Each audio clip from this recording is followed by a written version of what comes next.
Este segmento es presentado por Stellarbet, donde juegan las estrellas. Diputado, hablando de otro tema que se tomó la agenda política la semana pasada, fue lo que sucedió el 8 de abril con la ministra Jimena Lincolao, ministra de Ciencias, donde sufrió una agresión en la Universidad Austral de Valdivia. Y este tema se ha extrapolado a la legitimidad de la protesta. Usted que fue activista, digamos, en el estallido social, ¿qué le pareció en la discusión que se está dando ahora? ¿Se pierde acaso el legítimo derecho de protestar?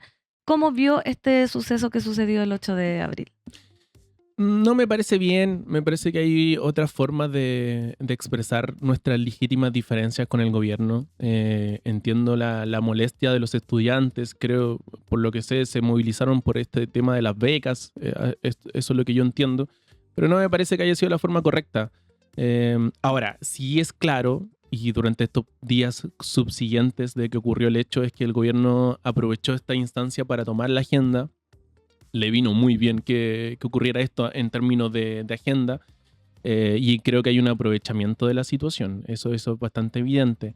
Ahora, respecto al hecho mismo, insisto, creo que no es lo correcto, y además deslegitima un movimiento que ha conseguido muchas cosas. El movimiento estudiantil ha conseguido muchas cosas.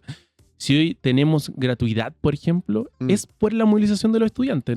Esto no es por mérito de que alguna vez los políticos hace una década atrás se pusieron buena onda y quisieron dar gratuidad. Claro. Fue por presión de los estudiantes. Entonces creo que deslegitima ese movimiento que nos ha traído muchas cosas hermosas a nosotros como país.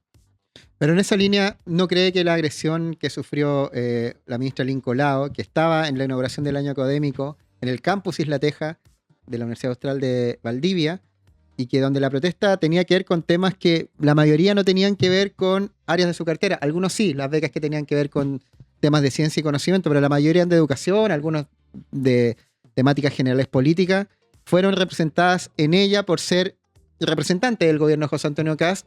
Y claro, donde tampoco hubo una instancia donde cuando ella fue agredida saliendo a su auto que la llevó, los estudiantes no quisieron conversar con ella, quisieron pegarle, quisieron tirarle agua, quisieron empujarla. Alguno le tiró una patada al auto y de todos los sectores. Ayer escuché a Lautaro Carmona diciendo que le pareció torpe la protesta.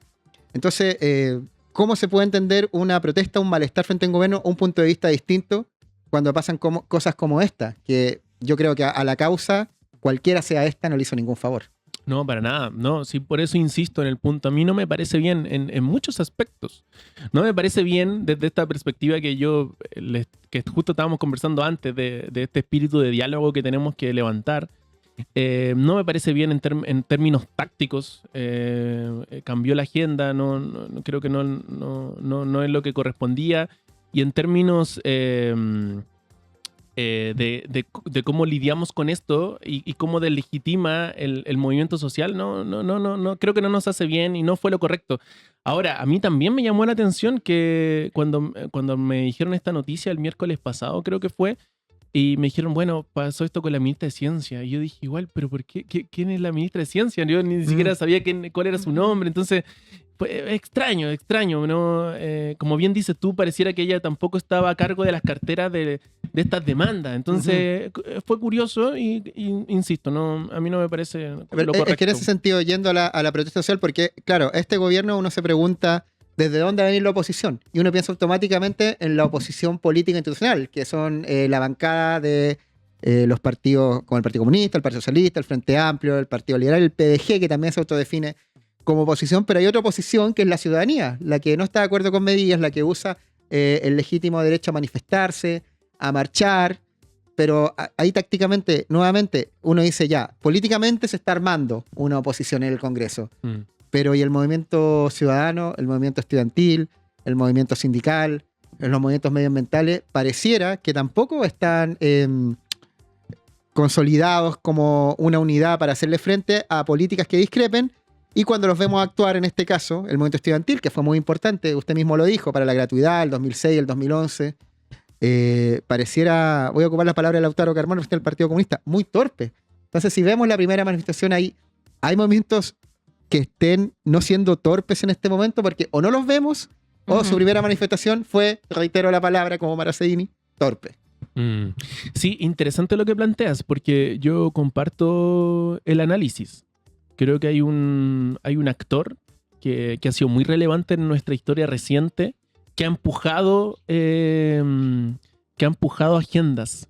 Pienso en el movimiento estudiantil, pienso en el movimiento No Más AFP, que no logró de alguna forma derrumbar el modelo de AFP, pero sí logró avanzar en ciertas cosas. Los movimientos medioambientales que han logrado movilizar agenda también y detener proyectos que contaminan, etcétera. Los movimientos sociales han sido protagonistas estos últimos años. Y yo considero que en este contexto en el que estamos, tiene que haber una articulación de los agentes sociales. Tienen que estar activos de forma estratégica, de forma articulada, pero muy desde la construcción de un relato. Yo creo que eso nos falta a nosotros. Tanto la oposición en el Congreso como la oposición ciudadana, falta la construcción de un relato que le podamos mostrar a las personas, a la ciudadanía, y que les haga sentido. Y es ahí donde debería estar el esfuerzo hoy, me parece. Ahí deberíamos depositar la energía en conversar y pensar en el futuro, pensar en qué queremos para la oposición de un año más, de 3 años más o 4 años más en la presidencia. O, no sé si me sigues, ¿cachai? Como Sí. esa construcción del relato que hoy no lo tenemos tan claro. Estamos con el diputado Gustavo Gatica. La gente me está diciendo Marasedini porque dije el suceso que sucedió. Pucha, que son. Y a todos nos que- pasa. A todos nos pasa, estamos contigo, Mara.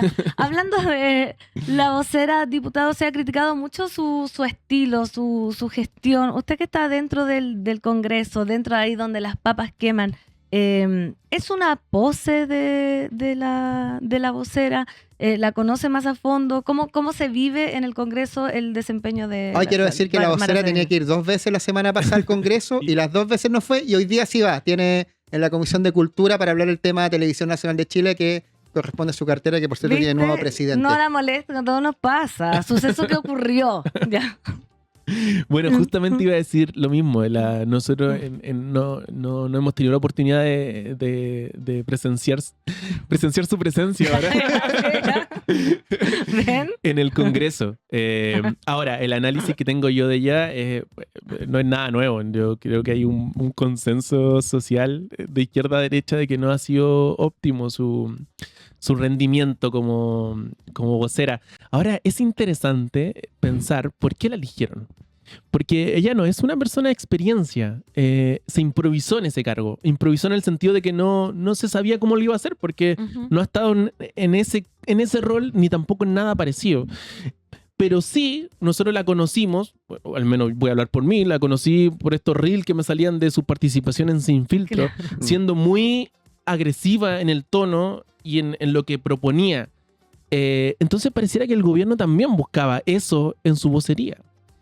Y en buen chileno le salió el tiro por la culata, porque no se dio cuenta que pusieron a alguien inexperta. De hecho, ya en redes sociales, yo creo que esto es una fake news, pero se rumoreaba que podía venir Carla Rubilar o Cecilia Pérez como alguien de experiencia en el rol. Pero me parece interesante eso, pensar por qué el José Antonio Kast, el presidente, quiso ponerla a ella, o a alguien como ella quizás, como ya sacándole el nombre Marasedini, pareciera que estaban buscando a alguien así. Y eso es interesante porque en una cartera tan importante como la vocería, quien baja el otro día escuchaba a un analista político que decía, un buen comunicador político lo que hace es bajar de algo complejo a algo simple. Y está haciendo al revés. Y está haciendo al revés. Claro. O sea, yo no sé cómo Marasedini, la vocera, va a explicarnos el proyecto, esta ley de 40 medidas.